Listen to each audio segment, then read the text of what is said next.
All right, it's Maestro, and I'm here with my man Dougie Fisher. What's up, Maestro? We go back a long while, Yeah, Dougie. a little bit. I've seen you on stage. I've heard you on the mic many times. I didn't know. I've never seen anything like that. Okay. Yeah. So, first of all, I'm How gonna. did I look though? How was it? Very good. Very, This is new. This is ve- brand new. very, This very, This very. was bought like maybe 2.5 hours ago. So you're dealing with a lot of egos on the stage. Yeah. You're dealing with world champions, a lot of hardware. You're dealing with people talking to each other while you were doing your Yeah, work. I don't know how I handled it. I thought you. I'm not It's trying to. difficult to moderate. Yeah. Because you can't really contain Teo when Teofimo is like feeling it. Yeah. You know, he's not gonna follow the plan, the rules or whatever. Yeah. Which is okay. People come to see that. Yeah. So for the moderator, it's like, well, how long do I let this go on? Because Yeah. it's good stuff. It's because it's real. It's really good Out stuff. of all three matchups, Yeah. the most heat is between Arnold Barboza and Teofimo Lopez. Yes. They have. That's like I think they're all kind of. Yeah, I don't think Devin Haney and Jose Ramirez. They're just professionals. There's no, Yes. There's no grudge. There's no axe to grind. Yes. Maybe there's a little bit between Rolly and Ryan Garcia. But Yeah. the real grudge, the bad blood, is really between Teofimo Lopez and Arnold. Well, it goes Barboza. back years from when Yeah, they were it on does. Top Rank Yeah, together, yeah. right? And I remember footage from that casino floor in Vegas where the Barboza team was pressing the Lopez team. Yeah. So there's history there, Yeah. right? But I didn't realize it was that personal to Arnold. Yeah. Because Arnold's not gonna just, create a beef, just to promote. He's not gonna pretend that he's pissed at somebody. Yeah. If he really isn't. So it's real. Yeah. It's genuine, and we'll see how that works for him. I think just stylistically, he's difficult, and I think he's changed his style. Because I remember he was more of a physical grinder Yeah. earlier in his career when he first signed with Top Rank. And his recent fights, he's been almost like pure technician. I get in his last fight against a guy known to be a technician in his own pure right, technician. in Jack Catterall, right? Lefty southpaw, yeah. Yeah. And not that I didn't think that Arnold could beat Catterall, but I knew just stylistically it was going to be tit for tat, very tactical, very close. Mm-hmm. And I figured, well, they're in England, so Yeah. it's going to go to Catterall. I don't want to say I was shocked, Yeah. but I was pleasantly surprised that Barboza got the nod, because I thought he did a little bit more down the stretch. But back to the Lopez matchup, that's a difficult style. Lopez really shines with aggressive fighters. Yeah.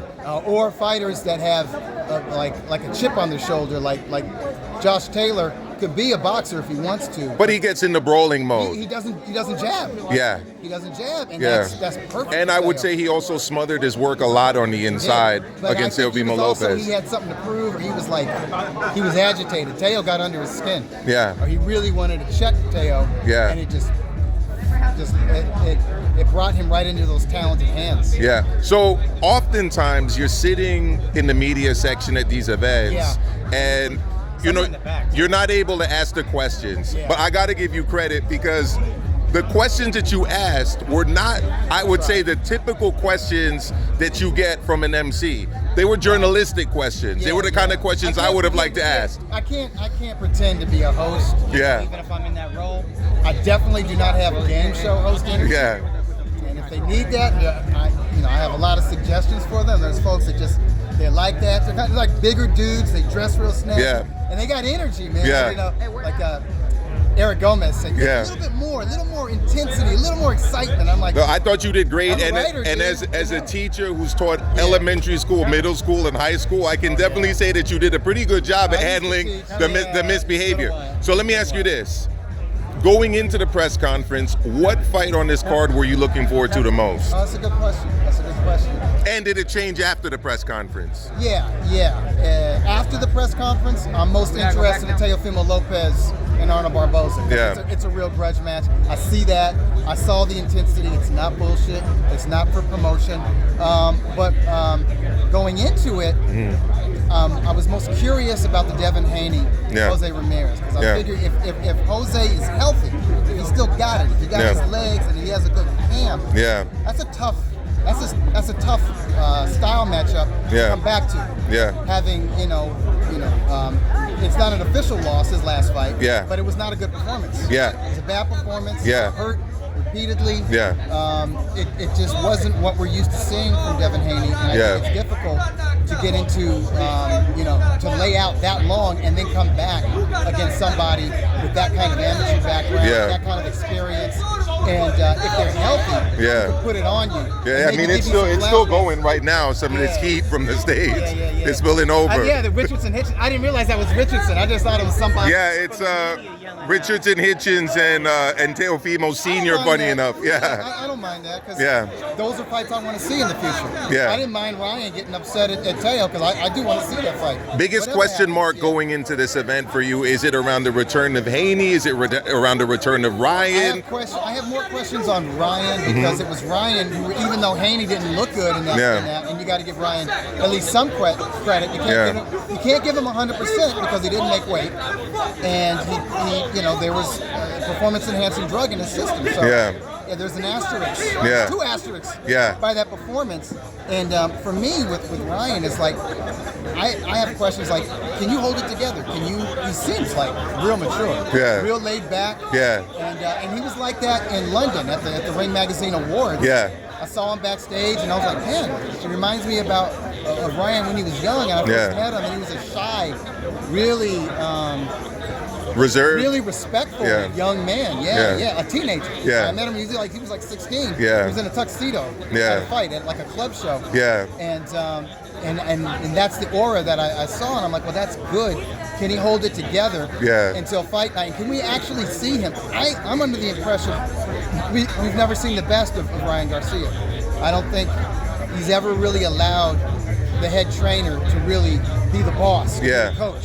Because he's doing all his social media stuff, and he's got like this crazy ADD. How is this going to work out with Eddie Reynoso? I mean, Eddie's got Canelo fighting around the same time too, right? I know. So he's got Ryan, he's got Teo, he's got Canelo fighting around the same time. That's a good question to right? ask, Well, I did want to ask him about reuniting with Eddie and what does it mean and will it be better.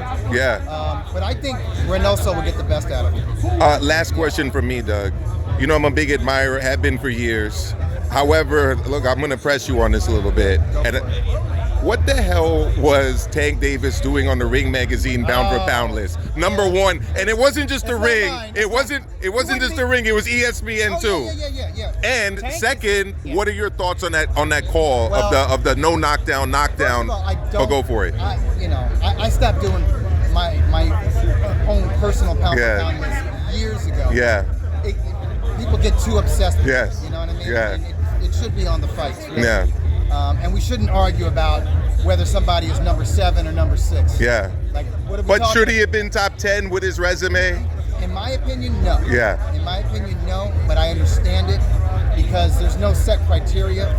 My criteria is quality of opposition in the performance. Agreed. And the performance, he's got them, but he's often trailing on points in a lot of his fights. But then I do like. He's also fought a lot of undersized guys coming up from lower weight classes. Some guys were way past their prime, like Leo weight stipulations on the bigger guys. Another guy past his prime, Yuriorkis Gamboa at 135. He had nothing. Torn Achilles, nearly went 12 rounds. I know. Right? He didn't look great in that fight. No. He didn't look great. But the way he closes the show is what people remember. And he has charisma. Which is interesting because he's not loquacious. He's not the most articulate guy out there. And he's got a troubled past. I feel like he's trying to get his act together. But I mean, he's got, he's been arrested for, bad things, heinous things. And yet, when you're around him, and he's got like a certain smile, he's got like this impish, cheekish charm. And I think that has an effect on people. And you add to that he's a bona fide attraction. That when he fights, it's always a packed arena. Nearly 20,000 at the Barclays. It doesn't matter where he is. Because he packs them in on the West Coast. It's crazy. He does it. And when you deliver under those circumstances, and it's like this explosion and roar, that sticks with people. So when the Ring Magazine ratings panel comes together and they start hearing other people say, "Oh, he should be pound for pound," you hear people say he should be top 5, he should be this and that. Well, Stephen A. Smith said that.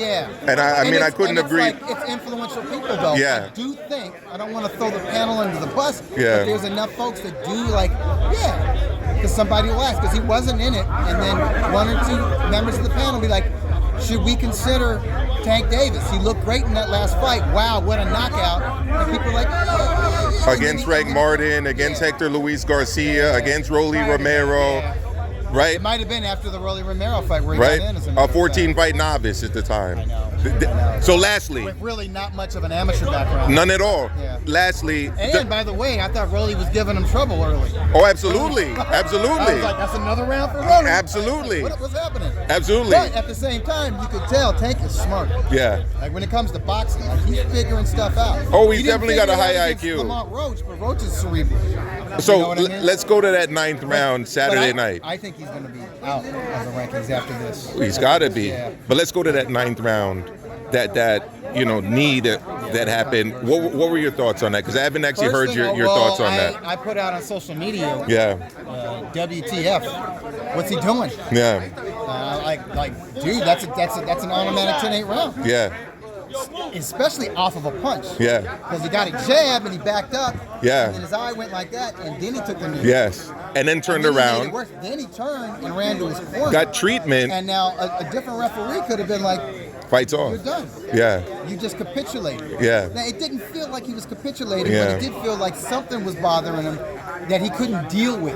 Well, it's those In the delayed way- He reactions. couldn't wait till the end of the round to like, something in my eye, or We've seen delayed reactions on the eye before. We saw it with Daniel Dubois, of course. right? And many other Right, cases. It could have been that. It could have Right? been like an orbital bone, eye socket, Yeah. or just a scratch. Nerve, or cornea. who Yeah, knows? Anything. Yeah. Anything. But it was a legal punch. Yeah. So if it's a delayed reaction and you take a knee, that's a knockdown.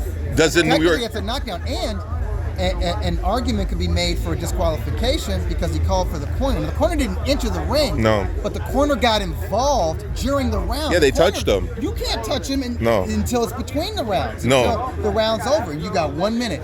Then you touch him. Then Absolutely. you wipe the eye. Absolutely. Then you apply cold and all that to reduce the swelling. Yeah. So Does the it was New a York bad- it State was a bad- Athletic Commission, on its review of that decision, do you think they reverse it? Do you think that Lamont Roach could. ends up with the win? I think Yeah. they could. I think they would be within their rights. Would it be good for boxing? It would be good for the sport of Yeah. boxing, but how many people think about the sport of boxing? Yeah. It's always the business first. Yeah. And who does business in boxing? Because they who do- does business on the U.S. scene, the American scene? Very few. Yeah. Tank's one of them. There you go. Dougie So Fisher. they'll be doing business, which means that result will stand. What they'll do is the sanctioning body will say automatic rematch. And Yeah. everybody gets paid again. There you go. Business. Welcome back to New York Thank you City. very much. Thank you so much. I appreciate that, Anytime, Doug. man.